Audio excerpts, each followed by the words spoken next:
Hi friends, welcome back to my channel.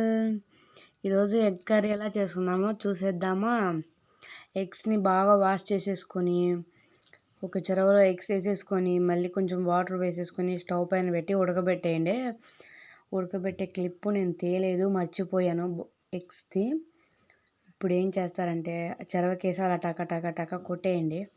అప్పుడు ఆ పొక్కు అనేది ఈజీగా వచ్చేస్తుంది. అంతలో పెనం పెట్టుకొని పెనంలో ఆయిల్ వేసేసి ఆయిల్ కొంచెం హీట్ అయ్యాక ఎగ్స్ అన్నీ వేసేసి బాగా వేపుకోండి. ఎగ్స్ వేపుకోవడం వల్ల ఎగ్ కర్రీ టేస్ట్ చాలా బాగుంటుందండి. మేము ఎప్పుడు ఇలానే ట్రై చేస్తాము ఇంట్లో. చాలా బాగా తింటారు ఇష్టంగా పిల్లలు. ఇవి ఏంపినేటివి ఉప్పు పసుపు వేసి వేపుతాము. అవి అలానే పెట్టినా పిల్లలు ఇష్టంగా తింటారు, చాలా టేస్టీగా ఉంటాయి.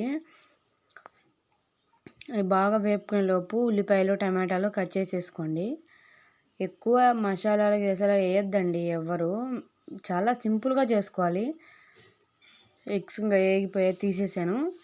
మళ్ళీ కొంచెం తిరమాత గింజలు వేసేసి అది ఆయిల్లో కొంచెం ఉల్లిపాయలు వేసి వేగనివ్వండి. అవి వేగినాక టమాటాలు కూడా వేసి వేపేయండి. మా వీడియోస్ ఎలా ఉన్నాయి చెప్పండి ఫ్రెండ్స్, కమెంట్ చేయండి, సబ్స్క్రైబ్ చేసుకోండి. మా చిన్న ఛానల్ని సపోర్ట్ చేయండి.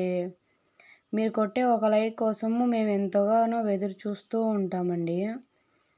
మా వీడియోస్ ఎలా ఉన్నాయి ఏంటి ఎవరు చెప్పట్లేదని చాలా దిగులు పడిపోతున్నాను నేనైతే. చూడండి ఫ్రెండ్స్, బాగా అలా వేగిపోయిన తర్వాత కొంచెం వేగిన తర్వాత కొంచెం ఉప్పు పసుపు వేసుకొని ఇంకొంచెం సేపు వేయించండి. ఆయిల్ సపరేట్ అవ్వాలా. తర్వాత కొబ్బరి అల్లము వెల్లుల్లి పేస్ట్ వేయండి. అప్పుడు చాలా బాగుంటుంది టేస్ట్.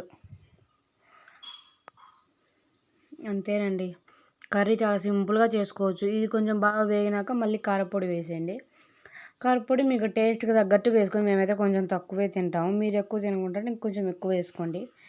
ఎగ్స్ వేసేసి కొంచెం కలిపేసి కొంచెం వాటర్ వేసేసి కొంచెం ఉడకనిద్దాం బాగా.